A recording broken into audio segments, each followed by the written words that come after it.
রক্তের মতো লাল একটা নদী। ওয়াইদা ফিন নাহরি রাজুলুন সাবিহুন ইয়াসবাহু, আমি দূর থেকে দেখলাম নদীর মাঝখানে, ওই রক্ত নদীর মাঝখানে এক ব্যক্তি সাঁতার কাটতেছে। ওয়াইদা আলা শাতিন নাহরি রাজুলুন قد جمع حجارة كثيرة, আর আমি দেখলাম নদীর কিনারে আরেক ব্যক্তি পাথর জমা করতেছে। এরপরে দেখলাম ওয়াইদা যালিকা সাবিহু ইয়াসবাহু মা ইয়াসবাহু, ওই সাঁতারু ব্যক্তি সাঁতার কাটে আসে। তুম্মা ইয়াতি যালিকাল্লাযী জামাআল হিজারাতা ইনদাহু, ওই নদীর কিনারায় যে পাথর জমা করে তার কাছে আসে। ফায়াতলাবু ফাহু ফায়ুলকিমুহু, কিভাবে আসে? ওই যে পাখির ছানা যেভাবে পাখির মা বাসায় খাবার নিয়ে আসে আর পাখিরা হা করে থাকে, ঠিক না বেটি? পাখিরা কি হা করে থাকে খাবার দেওয়ার জন্য। রাসূল বলতেছেন ওই সাঁতারু ব্যক্তি রক্তের নদীর মধ্যে সাঁতার কেটে কিনারায় এসে হা করে থাকে, আর ওই কিনারে থাকা ব্যক্তি একটা করে পাথর দেয় মুখের মধ্যে, ওই পাথর নিয়ে আবার নদীর মাঝখানে চলে যায়। রাসূল বললেন ফাকুলতু জিবরিল, আমি বললাম ও জিবরাইল, এই ব্যক্তিকে মান হাউলা? হযরত জিবরাইল বললেন ইয়া রাসূলুল্লাহ হুম আকিরুর রিবা, এরা হচ্ছে ওই সকল লোক যারা দুনিয়াতে সুদের কারবার করছে, সুদ খাইছে, সুদ দিছে। এরা কারা? দুনিয়াতে যারা সুদ খাইছে, সুদের কারবার করছে, এরাই হচ্ছে তারা। মুসনাদে আহমদের আরেক হাদিস 86-40 নম্বর হাদিস, রাসূলুল্লাহ সাল্লাল্লাহু আলাইহি ওয়াসাল্লাম বলেছেন মারাতু আলা কওমিন বুতুনুহুম কাল বুয়ুত, আমি এমন এক সম্প্রদায়ের পাশ দিয়ে অতিক্রম করলাম যাদের পেটগুলো হলো বড় বড় বাড়ির মতো। কিসের মতো? মানুষ হচ্ছে 6 ফিটের, আর একটা বাড়ি যদি হয় 15 ফিট, তাহলে পেটটা ছোট না বড় হবে? তাহলে মানুষের তো পেটটা বিশাল বড়। রাসূল বলতেছেন ফিহাল হায়াতু তুরা মিন খারিজি বুতুনিহিম, ওই দূর থেকে তাদের পেটে যে সাপগুলো চলতেছে, সাপগুলো কামড়াইতেছে দেখা যায়। আমি জিবরিল। মুআজ্জাজ হাজিরিন, এই মাস হচ্ছে রজব মাস, গুরুত্বপূর্ণ একটি মাস। যেই মাসে রাসূলুল্লাহ সাল্লাল্লাহু আলাইহি ওয়াসাল্লাম বেশি বেশি করে দোয়া পড়তেন, আল্লাহুম্মা বারিক লানা ফি রজব ওয়া শাবান ওয়া বাল্লিগনা রমাজান, হে আল্লাহ আপনি রজব এবং শাবান মাসে বরকত দান করুন এবং আমাদেরকে রমজান পর্যন্ত হায়াত দারাজ করুন। আমিন বলেন। রজব মাস গুরুত্বপূর্ণ একটি মাস। এই রজব মাসে যেটা প্রসিদ্ধ, আমাদের সমাজে যে শবে মেরাজ সংগঠিত হয়েছিল, মেরাজ এবং ইসরা খুবই গুরুত্বপূর্ণ একটি বিষয়, রাসূলের জীবনের একটি অবিচ্ছেদ্য অংশ। যেই ইসরা এবং মেরাজের মাধ্যমে আল্লাহ রাব্বুল আলামিন রাসূলুল্লাহ সাল্লাল্লাহু আলাইহি ওয়াসাল্লামকে সম্মানিত করেছেন, মহা মর্যাদায় অধিষ্ঠিত করেছেন। এমন এক মুআজিজা, যেই মুআজিজা আল্লাহ তাআলা শুধু রাসূলকে দিয়েছেন আর কোনো নবী ও রাসূলকে দেননি। সেই মেরাজ এবং ইসরা প্রসিদ্ধ মত অনুযায়ী এবং আমাদের সমাজে প্রচলিত প্রসিদ্ধ রেওয়ায়াত অনুযায়ী হচ্ছে এই রজব মাসে সংঘটিত হয়েছে। মেরাজ এবং ইসরা দুইটা অংশ। কয়টা অংশ? দুইটা অংশ। ইসরা হচ্ছে রাত্রিকালীন ভ্রমণ, যেই ভ্রমণটা হয়েছিল বাইতুল্লাহ থেকে বাইতুল মাকদিস পর্যন্ত। কোথা থেকে কোথায়? বাইতুল্লাহ থেকে বাইতুল মাকদিস পর্যন্ত। আর মেরাজ হচ্ছে বাইতুল মাকদিস থেকে আসমান পর্যন্ত, আল্লাহ তাআলা পর্যন্ত, সিদরাতুল মুনতাহা পর্যন্ত যেই সফর হয়েছে সেটাকে কি বলে? মেরাজ বলে। তাহলে পার্ট কয়টা? দুইটা, একটা হচ্ছে ইসরা, একটা হচ্ছে মেরাজ।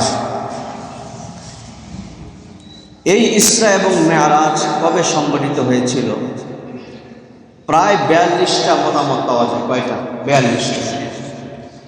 বছরের মধ্যে কোন বছরে সংগঠিত হয়েছে এই ব্যাপারে মতনৈক্য আছে, কোন মাসে সংগঠিত হয়েছে এই ব্যাপারে মতনৈক্য আছে, কোন দিনে কোন তারিখে সংগঠিত হয়েছে এই ব্যাপারে মতনৈক্য আছে। প্রসিদ্ধ দুই একটা মত বলছি। এক বর্ণনায় পাওয়া যায় রাসূলুল্লাহ সাল্লাল্লাহু আলাইহি ওয়াসাল্লামের হিজরতের 5 বছর পূর্বে এই মেয়ারাজ এবং ইসরা সংগঠিত হয়েছে। আরেক রিওয়ায়াত অনুযায়ী রাসূলুল্লাহ সাল্লাল্লাহু আলাইহি ওয়াসাল্লামের হিজরতের 1 বছর পূর্বে এই মেয়ারাজ এবং ইসরা সংগঠিত হয়েছে। এরপরে মাস, কোন মাসে সংগঠিত হয়েছে? এক বর্ণনায় পাওয়া যায় রবিউল আউয়াল মাস, আরেক বর্ণনায় পাওয়া যায় রবিউল সানি, আরেক বর্ণনায় পাওয়া যায় রমজান মাস, আরেক বর্ণনায় পাওয়া যায় শাওয়াল মাস, আরেক বর্ণনায় পাওয়া যায় হচ্ছে এই মাস রজব মাস। কোন মাস? রজব মাস। কোন তারিখ? এক বর্ণনায় পাওয়া যায় 1 তারিখে সংগঠিত হয়েছে, আরেক বর্ণনায় পাওয়া যায় 12তম তারিখে সংগঠিত হয়েছে, আরেক বর্ণনায় পাওয়া যায় 27তম তারিখে সংগঠিত হয়েছে। তাহলে এর দ্বারা বুঝতে পারলাম আসলে শবে মেয়ারাজের নির্দিষ্ট কোনো তারিখ নাই। কি নাই? কোনো নির্দিষ্ট তারিখ নেই। এটা না থাকার কারণ হচ্ছে যেহেতু এই শবে মেয়ারাজকে কেন্দ্র করে নির্দিষ্ট কোনো ইবাদত নেই, নির্দিষ্ট কোনো ইবাদত না থাকার কারণে নির্দিষ্ট কোনো তারিখ নেই। কারণ যেই সকল দিনের নির্দিষ্ট দিনের ইবাদত আছে ওই সকল নির্দিষ্ট দিনের তারিখও আছে, আছে না নাই? আছে। এটা ইবাদত না থাকার কারণে এটা নির্দিষ্ট কি নাই? তারিখ নাই। শবে মেয়ারাজ এবং ইসরা এটা গুরুত্বপূর্ণ একটি অংশ। এটার প্রেক্ষাপটটা কি ছিল? রাসূলুল্লাহ সাল্লাল্লাহু আলাইহি ওয়াসাল্লাম নবুয়তের পরে দ্বীনের দাওয়াত আস্তে আস্তে দিচ্ছিলেন, হাঁটি হাঁটি পা পা করে অগ্রসর হচ্ছিলেন আর মানুষকে আল্লাহ তাআলার দ্বীনের দিকে আহ্বান করছিলেন। এইভাবে চলতে লাগলো, বাধা বিপত্তি আসতে লাগলো। নবুয়তের 10ম বছর এক পর্যায়ে, আচ্ছা নবুয়তের এই গুরু দায়িত্ব পালনের সময় যখন নির্যাতন হচ্ছিল তখন কে ঢাল হয়ে রাসূলুল্লাহ সাল্লাল্লাহু আলাইহি ওয়াসাল্লামকে ছায়া দিয়েছিলেন, আশ্রয় দিয়েছিলেন? চাচা খাজা আবু তালেব। কে? চাচা খাজা আবু তালেব। এবং ছিলেন তার প্রিয়তমা বিবি আম্মাজান খাদিজাতুল কুবরা রাদিয়াল্লাহু তাআলা আনহা। রাসূলের নবুয়তের 10ম বৎসরে খাজা আবু তালেব দুনিয়া থেকে বিদায় গ্রহণ করলেন। আবার ওই একই বৎসরে আম্মাজান খাদিজাতুল কুবরা রাদিয়াল্লাহু তাআলা আনহা দুনিয়া থেকে বিদায় গ্রহণ করলেন। তাহলে মক্কার মধ্যে বাহিরে এবং ভিতরে যেই 2 জন আশ্রয় দিয়েছেন, 2 জন দুনিয়া থেকে চলে গেলেন। এখন আশ্রয় দানকারী দুনিয়াতে আর কেউ নাই। এই অবস্থায় রাসূলের উপরে এক তো হচ্ছে রাসূল অনেক কষ্ট পেয়েছেন, এই জন্য এই বৎসরটাকে বলা হয় আমুল হুজনি, কষ্টের বৎসর। এই বৎসরে রাসূল আর দ্বীনের দাওয়াত যথাযথভাবে পালন করতে পারছেন না, কারণ বাহিরে ভিতরে আশ্রয় দানকারী না থাকার কারণে কাফের মুশরিকরা তার উপরে জুলুম নির্যাতন বহু গুণে বাড়িয়ে দেন। এই অবস্থায় তিনি আর রাস্তা খুঁজে না পেয়ে কি করবেন? মক্কা থেকেই দূরে আরবের তৎকালীন গুরুত্বপূর্ণ একটি শহর ছিল তায়েফ, মক্কা থেকে প্রায় 60 মাইল দূরে। এই তায়েফে দ্বীনের দাওয়াত নিয়ে চলে গেলেন। তাহলে মক্কায় থাকতে পারলেন না জুলুম নির্যাতনের কারণে। আবার এখান দিয়ে তার বিয়োগ, তার প্রিয়জন 2 জন চলে গেলেন। তো তায়েফে আসলেন, দাওয়াত দিচ্ছেন।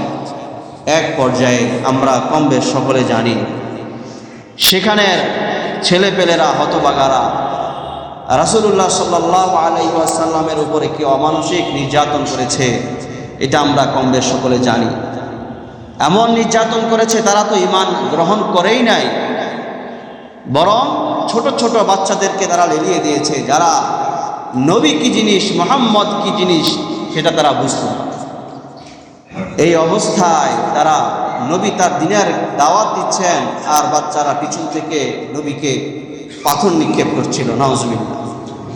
এমনভাবে পাথর নিক্ষেপ করছিল যে নবীজির গোটা শরীর থেকে রক্ত ঝরছিল, রক্তক্ষরণ হচ্ছিল।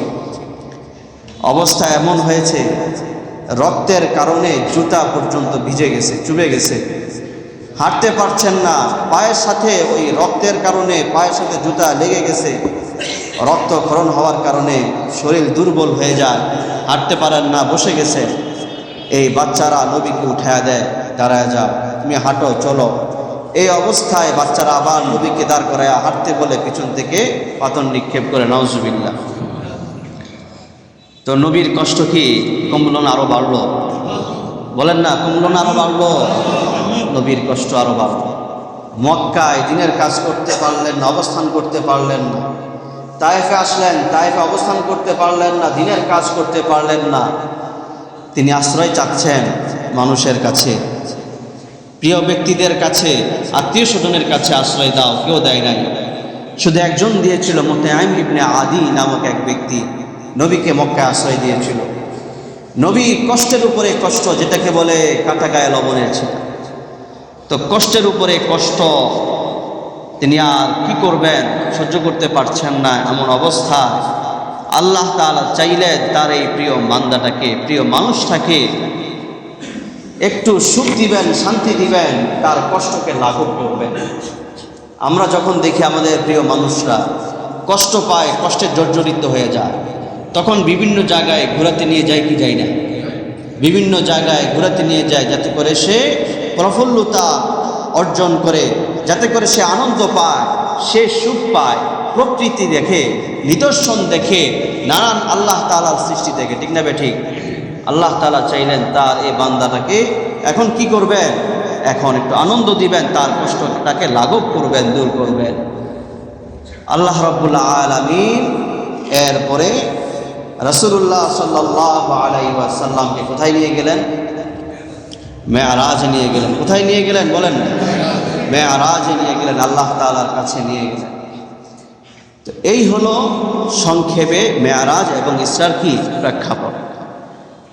আল্লাহ রাব্বুল আলামিন এটাই বলছেন সূরা ইসরার 1 নম্বর আয়াত, সুবহানাল্লাযী আসরা বিআবদিহি লাইলাম মিনাল মাসজিদিল হারাম ইলাল মাসজিদিল আকসা। সুবহান, মহাপবিত্র, পুত পবিত্র আল্লাহ তাআলা। সুবহানাল্লাহ আমরা কখন বলি? কোনো বিষয় যখন হতবাক হয়ে যাবে, আমরা আশ্চর্যান্বিত হয়ে যাই, হতবিহ্বল হয়ে যায়, অবাক হয়ে যায়, আরে কি জিনিস, তখন আমরা কি বলি? সুবহানাল্লাহ। তো আল্লাহ রাব্বুল আলামিন আয়াতের সূরার শুরুটাই করেছেন সুবহান দিয়ে, এই জন্য যে এখন যা কিছু বর্ণনা করা হবে, যা কিছু শুনবে সবগুলো আশ্চর্যময়, এগুলো কোনো মানুষের পক্ষে করা সম্ভব নয়। সুবহানাল্লাহ, সুবহানাল্লাহ। এরপরে আল্লাহ রাব্বুল আলামিন বলছেন, সুবহান শব্দ উল্লেখ করেছেন, এর অনেকগুলো কারণ, আশ্চর্যময় কারণ উল্লেখ করে দিয়েছেন হাদিসের মধ্যে। রাসূল আরবি সাল্লাল্লাহু আলাইহি ওয়াসাল্লাম নবীকে নেওয়ার জন্য হযরতে জিবরাইল এসেছে। মানুষ আসলে প্রবেশ করে কি দিয়ে? দরজা দিয়ে না? হযরতে জিবরাইল প্রবেশ করেছে যখন রাসূল আরবি সাল্লাল্লাহু আলাইহি ওয়াসাল্লাম ছিলেন উম্মে হানি রাদিয়াল্লাহু তাআলা আনহার ঘরে। ওই অবস্থায় নবী দরজা দিয়ে প্রবেশ না করে এসেছে কোথায়? ছাদে নেমে ছাদকে ফাঁকা করে ফেলেছে। এভাবে কি করেছে? এভাবে ফাঁকা করে ফেলেছে, দরজা দিয়ে প্রবেশ করে নাই। প্রথম আশ্চর্যময় বিষয় হচ্ছে নবী এই যে এইভাবে ছাদ দিয়ে নেমে ছাদ ফাঁকা করে আপনার এখানে আসা, এটাই হচ্ছে আশ্চর্যময়ের প্রথম একটা নিদর্শন। বাকি যেগুলো হবে সবগুলোই হবে আশ্চর্যময়। সুবহানাল্লাহ। এরপরে রাসূলকে কোথায় নিয়ে যাওয়া হয়েছে? রাসূলকে হাতেমে কাবায় নিয়ে যাওয়া হয়েছে। হাতেমে কাবায় নিয়ে যাওয়ার পরে রাসূলুল্লাহ সাল্লাল্লাহু আলাইহি ওয়াসাল্লামের অবস্থা ছিল এখনো ঘুম, এখনো কি ঘুম অবস্থা। এই অবস্থায় তাকে নিয়ে যাওয়া হয়েছে জমজম কূপের কাছে। সেখানে নিয়ে গিয়ে তার বক্ষ বিদারণ করা হয়েছে। কি করা হয়েছে বলেন? বক্ষ বিদারণ করা হয়েছে। বক্ষ বিদারণ মানে ওপেন হার্ট সার্জারি। কি বলে এটাকে? Open heart surgery. রাসূলুল্লাহ সাল্লাল্লাহু আলাইহি ওয়াসাল্লামের আল্লাহ তাআলার পক্ষ থেকে ওপেন হার্ট সার্জারি কয়বার হয়েছে? 4 বার। কয়বার? মনে রাখবেন, কয়বার? 4 বার। একবার হয়েছে শৈশবে, এক বর্ণনায় যখন রাসূলের বয়স 4, আরেক বর্ণনায় যখন রাসূলের বয়স 5, আরেক বর্ণনায় যখন রাসূলের বয়স 6। তো শৈশবে রাসূলের ওপেন হার্ট সার্জারি হয়েছে। হযরতে জিবরিল এবং মিকাইল এসে করেছেন, এমন অবস্থায় যে তিনি খেলাধুলা করছিলেন। লম্বা হাদিস আছে, বললাম না। তো এটা করে শৈশবে করে তার হার্টকে, তার কলিজাকে, তার কলবকে বের করে জমজমের পানি দিয়ে ধৌত করে শৈশবের যেই খারাপ প্রবণতা আছে এগুলো দূর করেছে। সুবহানাল্লাহ। শৈশবে বাচ্চারা অনেক কাজ করে না বুঝে করে, কিন্তু এই সার্জারির মাধ্যমে এটা দূর করে দেওয়া হয়েছে। সুবহানাল্লাহ। দ্বিতীয়টা করা হয়েছে যুবক বয়সে, উঠতি বয়সে। এক বর্ণনায় পাওয়া যায় 10ম বৎসরে, তবে প্রসিদ্ধ বর্ণনায় পাওয়া যায় 20তম বছরে। যখন রাসূলের বয়স কত? 20। তখনও ওপেন হার্ট সার্জারি করে কলিজা বের করে, গুদ্দা বের করে, কলব বের করে, জমজমের পানি দিয়ে ধৌত করে হিংসা, বিদ্বেষ, ক্রোধ, আক্রোশ এবং যৌবনের যত প্রবণতা আছে, খারাপ প্রবণতা, সবগুলো দূর করে দিয়েছে। সুবহানাল্লাহ। এরপরে সাথে সাথে ভালোবাসা, মায়া, মহাব্বত, দয়া, আন্তরিকতা রাসূলের অন্তরে ফিট খাইয়ে দিয়েছে। সুবহানাল্লাহ। এই জন্যই তো রাসূল কি ছিলেন? দয়াল নবী। কি বলে? রাসূল ছিলেন দয়াল নবী। উম্মতের জন্য কত দয়াবান ছিলেন রাসূল। তৃতীয়টা হয়েছে হেরা গুহায়। কোথায়? হেরা গুহায়।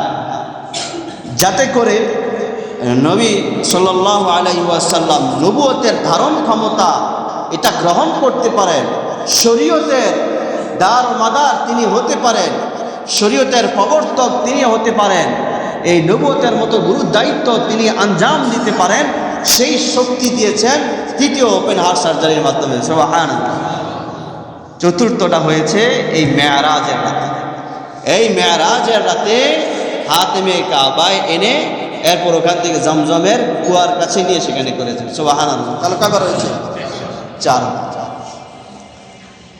এরপরে রাসূলুল্লাহ সাল্লাল্লাহু আলাইহি ওয়াসাল্লামকে বাইতুল মাকদিসে নিয়ে যাওয়া হয়। তো আল্লাহ রাব্বুল আলামিন বলছেন, সুবহান আল্লাযী আসরা বিআবদিহি, যিনি রাত্রে, আসরা মানে রাত্রিকালীন সফর করিয়েছেন। আসরা রাত্রিকালীন সফর করিয়েছেন। এরপরে বিআবদিহি, তার বান্দা। এখানে রাসূল বলেন নাই, কি বলেছেন? বান্দা বলেছেন। এখানে রাসূলের নাম মুহাম্মদ বলেন নাই, অথবা আহমদ বলেন নাই, অথবা রাসূল বলেন নাই, নবী বলেন নাই। কি বলেছেন? আব্দুন শব্দ উল্লেখ করেছেন। গোলাম। অর্থ কি? গোলাম। আমাদের সমাজে তো কাউকে যদি কোনো উদ্ধতন ব্যক্তি অথবা ক্ষমতাবান ব্যক্তিকে যদি গোলাম বলা হয়, রাগে মেগে কি হয়ে যাবে? ফায়ার হয়ে যাবে। কথা বুঝে আসছে? ঠিক বললাম? রাসূলুল্লাহ সাল্লাল্লাহু আলাইহি ওয়াসাল্লাম আবদিয়াতকে, গোলামিকে এত পছন্দ করতেন, এত ভালোবাসতেন। তিনি এত ভালোবাসতেন বিদায় আল্লাহ তাআলা তার জন্য আবদিয়াত এই শব্দ ব্যবহার করেছেন। সুবহানাল্লাহ। আর আব্দুন কাকে বলে? একজন গোলামকে, যেই গোলামের রূহ আছে এবং শরীর আছে। কি আছে? রূহ আছে এবং শরীর আছে। এটা এই জন্য বললাম, অনেকে বলে, বলতে চায়, বুঝাতে চায়, রাসূলের এই মেরাজ হয়েছে স্বপ্নে। স্বপ্নে নয়। কি হয়েছে? এটা বাস্তবে হয়েছে, সশরীরে হয়েছে। আর আব্দুল বিআবিদিহি, আল্লাহ তাআলা যখন বলেছেন, আর আব্দুল বলা হয় শরীর এবং দেহ এবং রূহ বিশিষ্ট একটা সত্তাকে। তাহলে আল্লাহ তাআলা রাত্রিকালীন সফর করিয়েছেন বিআবিদিহি, তার বান্দাকে, তার মানে সশরীরে কি করেছেন? সফর করিয়েছেন। লাইলাম মিনাল মসজিদিল হারাম ইলাল মসজিদিল আকসা, রাতে করিয়েছেন। রাতের কি? গোটা রাতে না, রাতের অল্প একটু অংশে না, এক মুহূর্তে না, কয়েক ঘন্টায়, এটা কোনো বর্ণনা নাই। আল্লাহ তাআলা করিয়েছেন, রাতে করিয়েছেন। যখন করিয়েছেন এটা তিনি ভালোই বলতে পারেন। মিনাল মসজিদিল হারামি ইলাল মসজিদিল আকসা, মসজিদে হারাম থেকে মসজিদে আকসা পর্যন্ত। এই জন্য কেউ যদি ইসরা এবং মেয়ারাজ দুইটা অংশ, ইসরাকে অস্বীকার করে সে সরাসরি কাফের। সে কি সরাসরি কাফের? কারণ ইসরা এটা কোরআনের আয়াত দ্বারা সাব্যস্ত, ইসরা এটা কোরআনের আয়াত দ্বারা সরাসরি সাব্যস্ত। এই জন্য কোনো ব্যক্তি যদি নবীজির এই ইসরাকে, সশরীরে ইসরাকে অস্বীকার করে, স্বীকার করে না করে, তাহলে ওই ব্যক্তি কি হয়ে যাবে? কাফের হয়ে যাবে। কারণ কোরআনের একটা আয়াত, একটা শব্দ, একটা বাক্য, একটা হরফ যদি কোনো ব্যক্তি অস্বীকার করে, সে সরাসরি কাফের, বিনা দলিলে কাফের। ঠিক না বেঠিক? এরপরে মেয়ারাজ, সেই বাইতুল মাকদিসে রাসূলুল্লাহ সাল্লাল্লাহু আলাইহি ওয়াসাল্লাম গেলেন। হযরতে মূসা আলাইহিস সালাম নামাজ পড়ছেন, হযরতে ঈসা আলাইহিস সালাম নামাজ পড়ছেন, হযরতে ইব্রাহিম আলাইহিস সালাম কি করছেন? নামাজ পড়ছেন। এরপরে সেখান থেকে কোথায় নিয়ে গেলেন? আসমানে নিয়ে গেলেন। কোথায় নিয়ে গেলেন? আসমানে নিয়ে গেলেন, যেটাকে বলা হয় মেয়ারাজ। বোরাকের মাধ্যমে নিয়ে গেলেন। এখানে অনেক লম্বা কাহিনী আছে, ওদিকে যাচ্ছি। রাসূল সাল্লাল্লাহু আলাইহি ওয়াসাল্লাম প্রথম আসমানে গেলেন। কোথায় গেলেন? প্রথম আসমানে গেলেন বোরাকের মাধ্যমে। বোরাকের তার চলার ক্ষিপ্রতা কত বেশি ছিল, হাদিসের মধ্যে এসেছে। তার দৃষ্টি যত দূর পর্যন্ত যেত, তার প্রত্যেকটা কাজ ছিল অত লম্বা। সুবহানাল্লাহ। আমার আপনার দৃষ্টি সূর্য পর্যন্ত যায়, তারকা পর্যন্ত যায়, যায় কি যায় না? তাহলে বোরাকের নজর কি আরো কম ছিল? আরো বেশি ছিল, আরো বেশি ছিল। প্রথম আসমানে যাওয়ার পরে হযরতে জিবরাইল বললেন, দরজা খোলো। আসমানের প্রথম আসমানের ফেরেশতা বলল, কে? মান হাদা? কে বলছেন? আমাদের ঘরে বাবা সন্তানের ঘরে প্রবেশ করার জন্য অনুমতি নেয় না? নেয় কিনা? নেয় না। এখান থেকে শিখার বিষয়, হযরতে জিবরাইল ফেরেশতাদের সর্দার না ছোটখাটো ফেরেশতা? বলেন না, ছোটখাটো ফেরেশতা?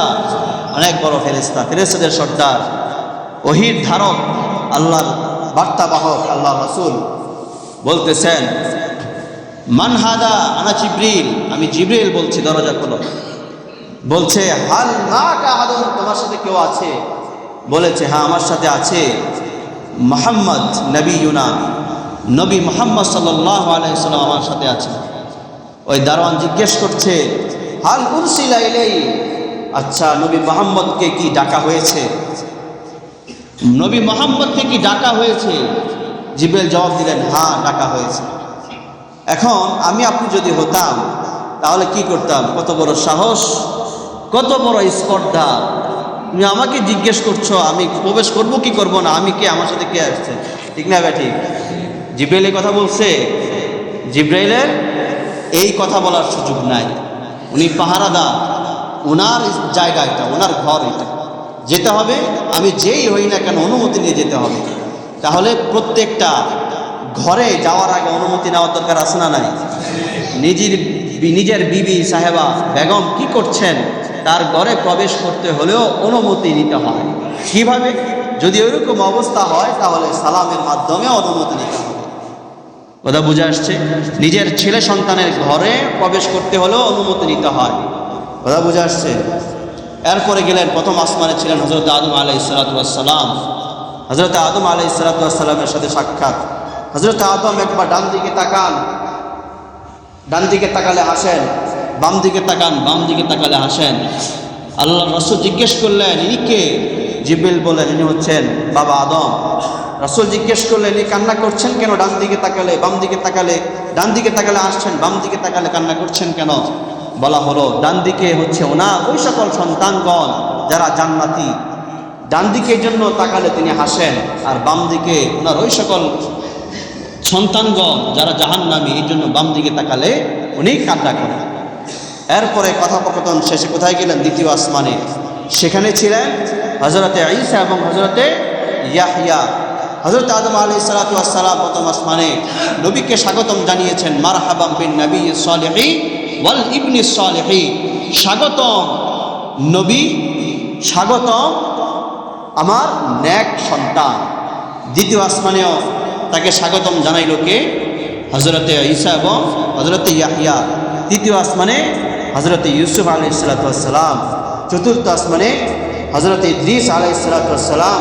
পঞ্চম আসমানে হজরতে হারুন আলাইহিসসালাম। ষষ্ঠ আসমানে হজরতে মূসা আলাইহিসসালাম। হজরতে মূসা আলাইহিসসালাম স্বাগতম জানানোর পরে তিনি কান্না করছেন। কি করছেন?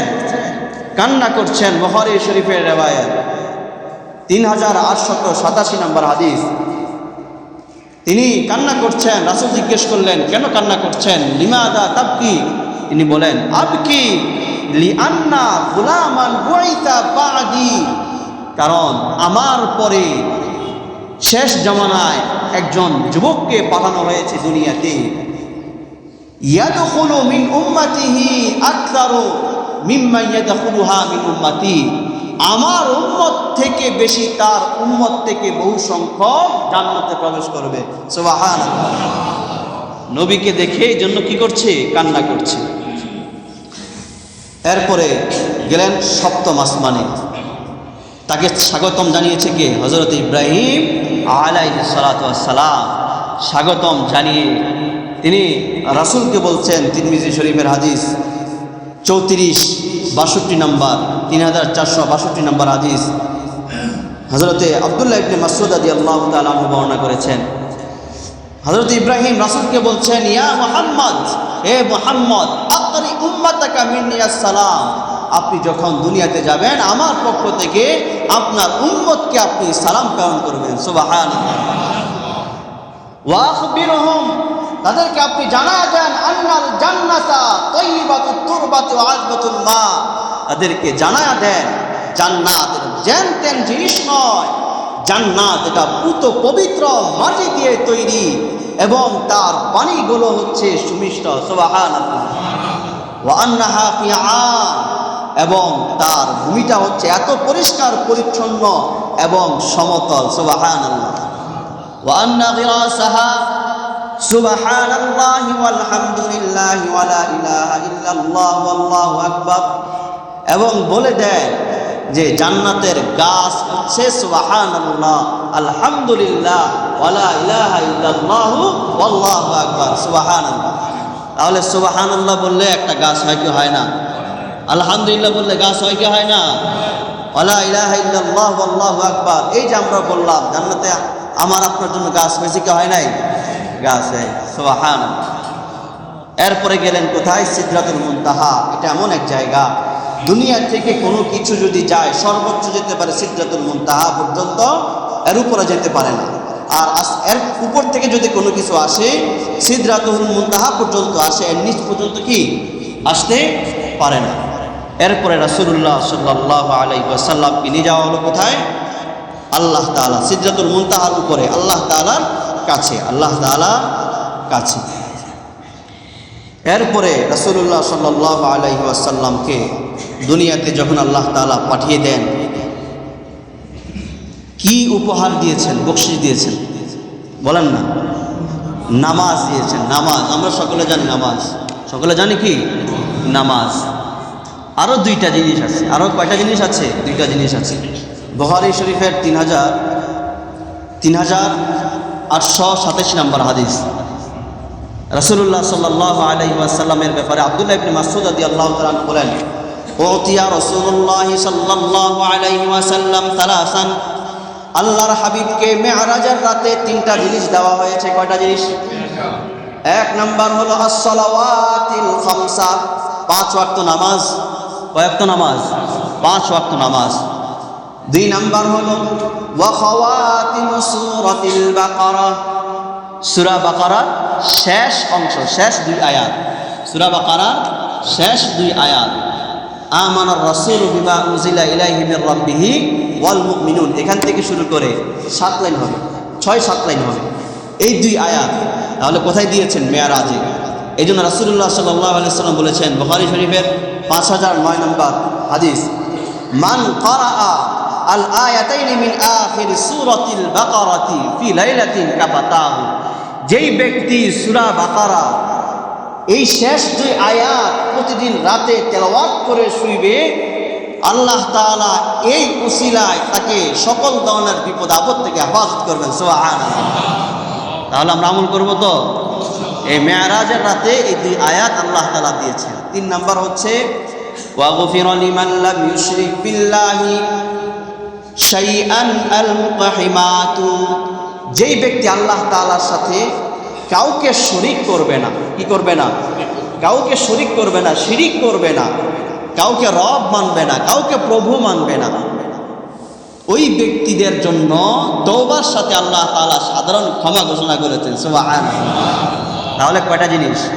3টা মনে থাকবে। এক হচ্ছে 5 ওয়াক্ত নামাজ, 2 হচ্ছে সূরা বাকারার শেষ 2 আয়াত, 3 নাম্বার হচ্ছে শিরিক না করলে সাধারণ ক্ষমা ঘোষণা। সুবহানাল্লাহ। রাসূলুল্লাহ সাল্লাল্লাহু আলাইহি ওয়াসাল্লাম অনেক নিদর্শন দেখেছেন এই মেরাজের রাতে, এবং জান্নাত দেখেছেন, জাহান্নাম দেখেছেন। সময় অনেক স্বল্প, এই জন্য সব কিছু বলা যাচ্ছে না। তো সংক্ষেপে বলছি, রাসূলুল্লাহ সাল্লাল্লাহু আলাইহি ওয়াসাল্লাম হাউজে কাউসার দেখেছেন, লম্বা হাদিস আছে। রাসূলুল্লাহ সাল্লাল্লাহু আলাইহি ওয়াসাল্লাম হুর আইন দেখেছেন। হুর আইন এমন হুর, হযরত জিবরিল বললেন নবী চলেন, আপনি হুর আইন দেখেছেন? নবী বললেন না দেখি নাই। চলেন। নিয়ে গেলেন জান্নাতের এক কোনায়, বললেন ইয়া রাসূলুল্লাহ ওই যে হুর আইন বসা। নবী দেখে কি করলেন? সালাম দিলেন হুর আইনকে। হুর আইন কাকে বলে? হুর, এমন হুর। একদিন বলেছিলাম এত সুন্দর, এত সুন্দর যে শুধু দাঁতের একটা অংশ যদি আসমানের এক কোণা থেকে দেখা যায়, যখন গোটা দুনিয়া অন্ধকার, তখন ওই অন্ধকার দুনিয়া তার আলোয় আলোকিত হয়ে যাবে। সুবহানাল্লাহ। বাহির থেকে দেখা যাবে, ভিতরে আমাদের গোস্তের ভিতরে কি আছে দেখা যায়? দেখা যায় না, সব দেখা যাবে।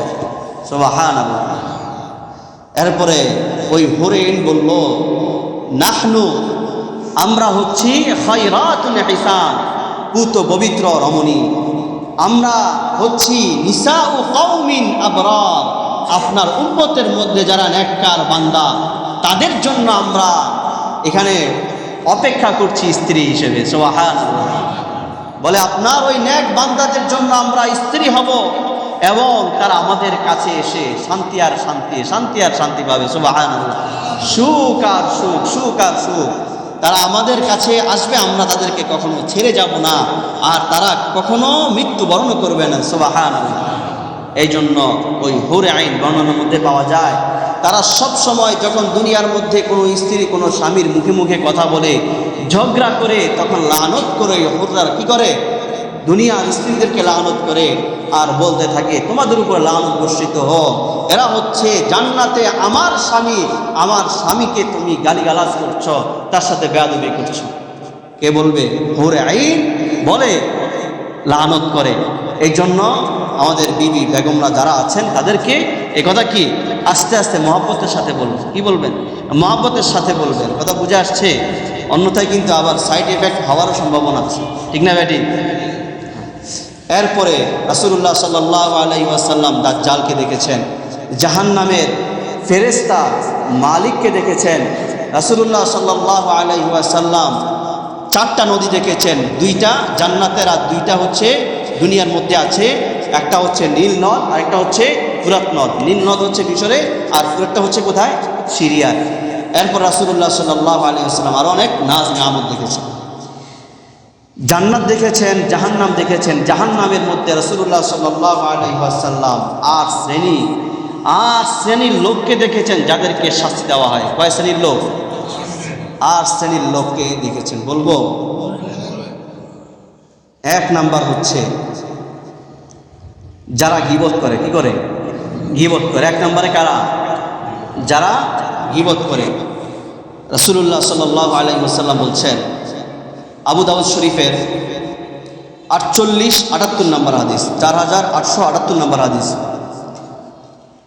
লাম্মা উরিজা বি, যখন আমাকে মেরাজে নিয়ে যাওয়া হলো, মারারতু বিকওমিন লাহুম আদফারুম মিন নুহাস, আমি মেরাজের রাতে জাহান্নামে গেলাম।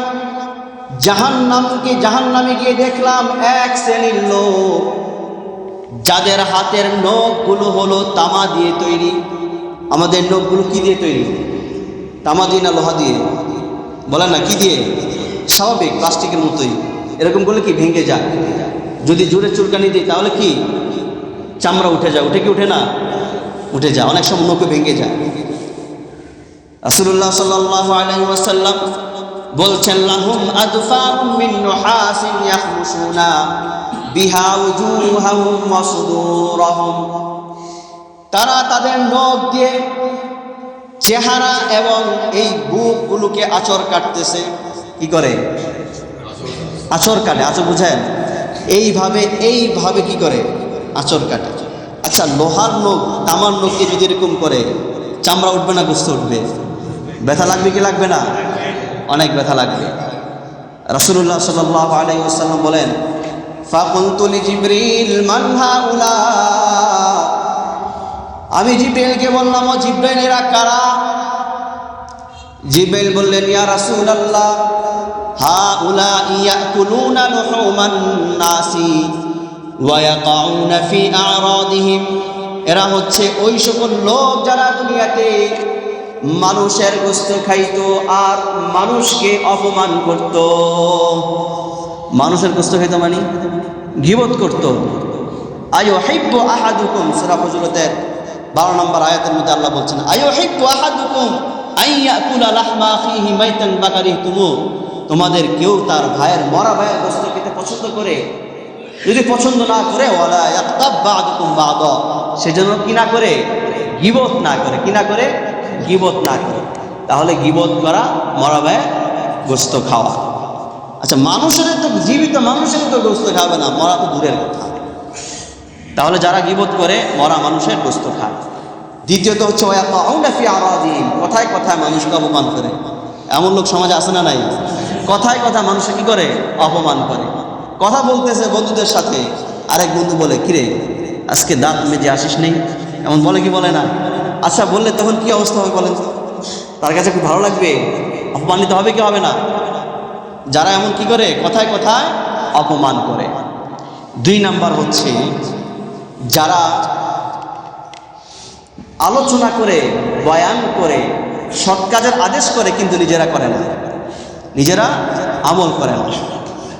মুসনাদে আহমদের 12211 নম্বর হাদিস, ক্বালা রাসূলুল্লাহ সাল্লাল্লাহু আলাইহি ওয়াসাল্লাম, ওয়া মারারতু আলা কওমিন তুকরাদু শিফাহুম বিমাকারিদ মিন নার।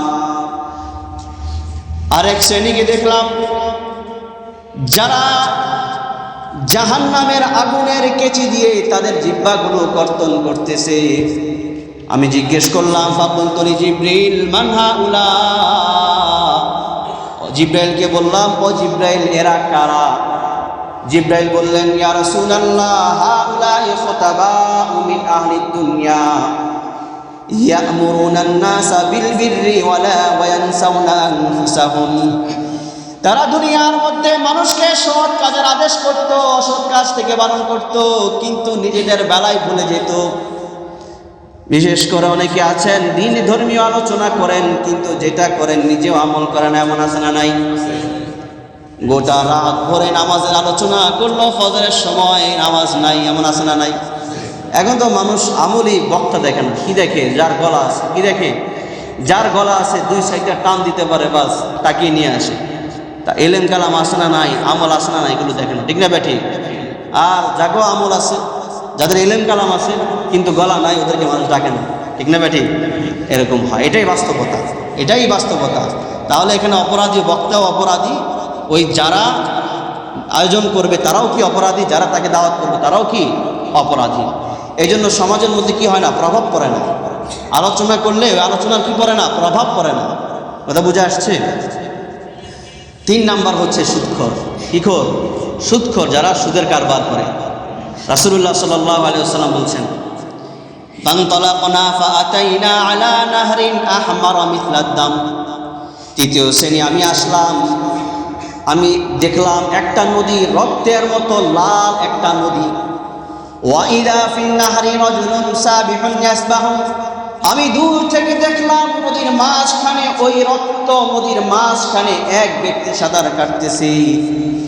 ওয়া ইযা আলা সাতিন নাহরি রাজুলুন قد جمع حجارة كثيرة। আর আমি দেখলাম নদীর কিনারে আরেক ব্যক্তি পাথর জমা করতেছে।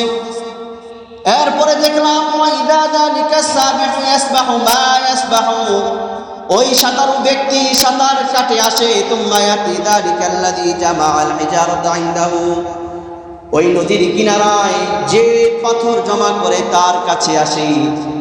ফায়াতলাহু ফাহু ফায়ুলকিমুহু, কিভাবে আসে? ওই যে পাখির ছানা যেভাবে পাখির মা বাসায় খাবার নিয়ে আসে আর পাখিরা হা করে থাকে, ঠিক না বেটি? পাখিরা কি হা করে থাকে খাবার দেওয়ার জন্য। রাসূল বলতেছেন ওই সাঁতারু ব্যক্তি রক্তের নদীর মধ্যে সাঁতার কেটে কিনারায় এসে হা করে থাকে, আর ওই কিনারে থাকা ব্যক্তি একটা করে পাথর দেয় মুখের মধ্যে, ওই পাথর নিয়ে আবার নদীর মাঝখানে চলে যায়। রাসূল বললেন ফাকুলতু জিবরিল, আমি বললাম ও জিবরাইল এই ব্যক্তিকে মান হাউলা? হযরত জিবরাইল বললেন ইয়া রাসূলুল্লাহ হুম আকিলুর রিবা, এরা হচ্ছে ওই সকল লোক যারা দুনিয়াতে সুদের কারবার করছে, সুদ খাইছে, সুদ দিছে। এরা কারা?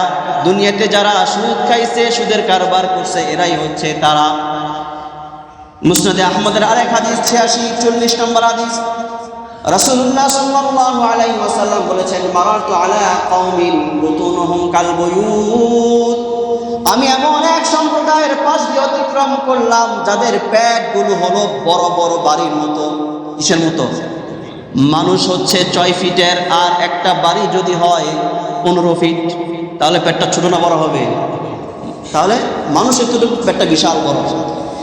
রাসূল বলতেছেন ফিহাল হায়াতু তুরা মিন খারিজি বুতুনিহিম, ওই দূর থেকে তাদের পেটে যে সাপগুলো চলতেছে, সাপগুলো কামড়াইতেছে দেখা যায়। আমি জিবরাইলকে বললাম ফাকুলতু লিজিবরিল মা হাউলা, জিবরাইলকে বললাম ও জিবরাইল এরা কারা? জিবরাইল বললেন ইয়া রাসূলুল্লাহ হুম আকালাতুর রিবা, যারা দুনিয়ার মধ্যে সুদ খাইছে, সুদের কারবার করছে। তাহলে বলেন আমরা যারা সুদের কারবার করছি তওবা ইস্তেগফার করতে হবে কি হবে না? যত আমল করেন, যত জিকির আজকার করেন, যত তাসবিহ তাহলিল করেন, নবী যে দেখে আসছে যে সুদের কারবার করবে সেও কিন্তু এটার মধ্যে পড়বে, ঠিক না বেটি? তাহলে সুদের কারবার করা যাবে? বলেন করা যাবে?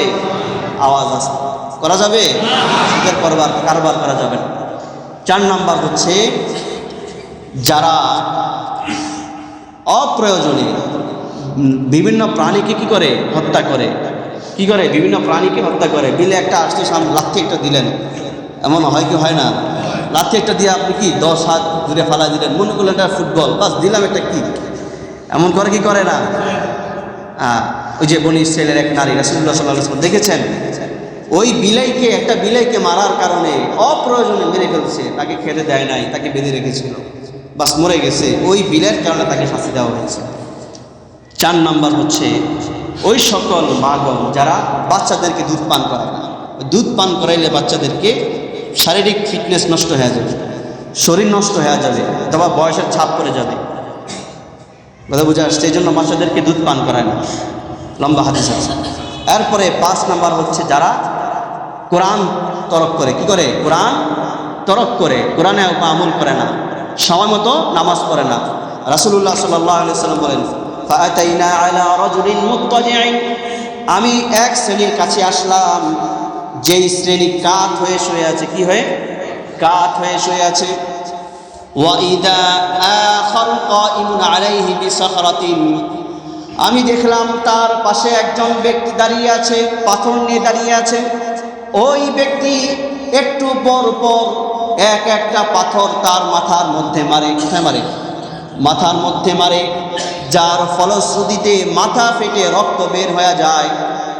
আবার কিছুক্ষণ পরে ওই পাথরটা নিয়ে এসে আবার মারে, আবার মাথা ফেটে রক্ত বের হয়। আর রাসূল জিজ্ঞেস করলেন ইয়া জিবরিল মান হাউলা, ও জিব্রাইল এরা কারা?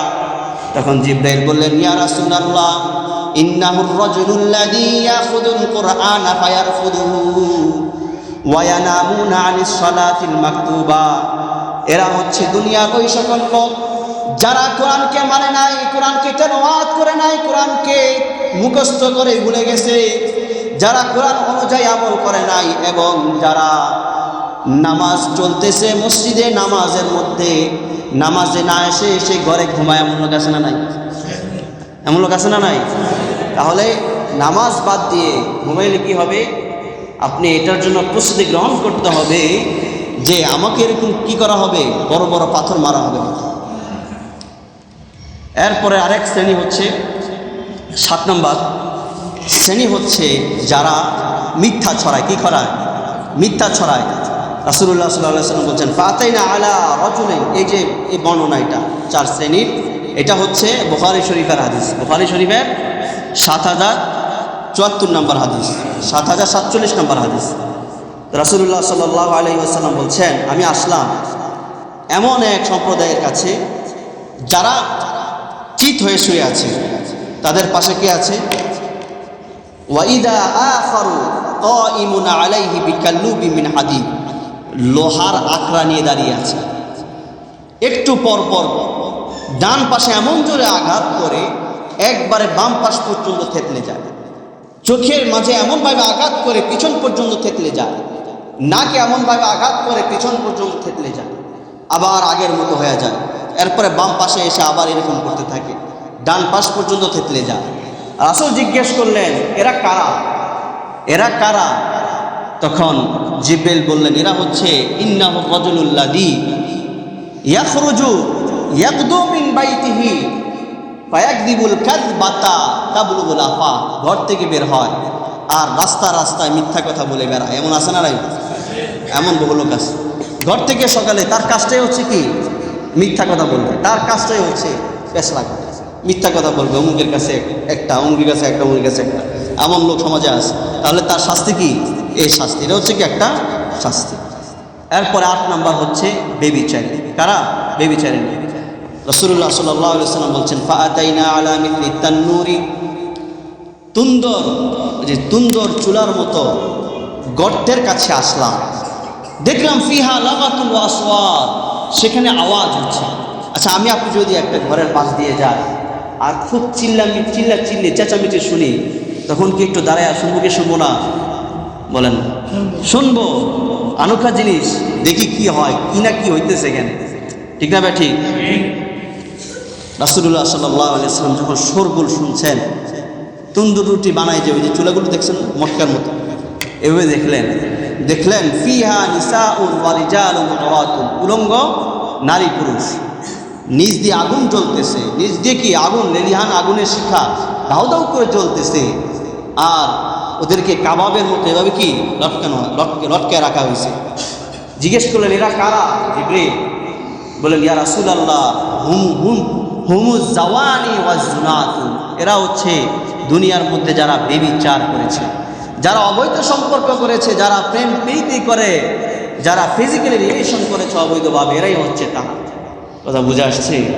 এই জন্য এগুলো থেকে বাঁচবো তো ইনশাআল্লাহ। তাহলে কয় শ্রেণী গেল? মোট 8 শ্রেণী।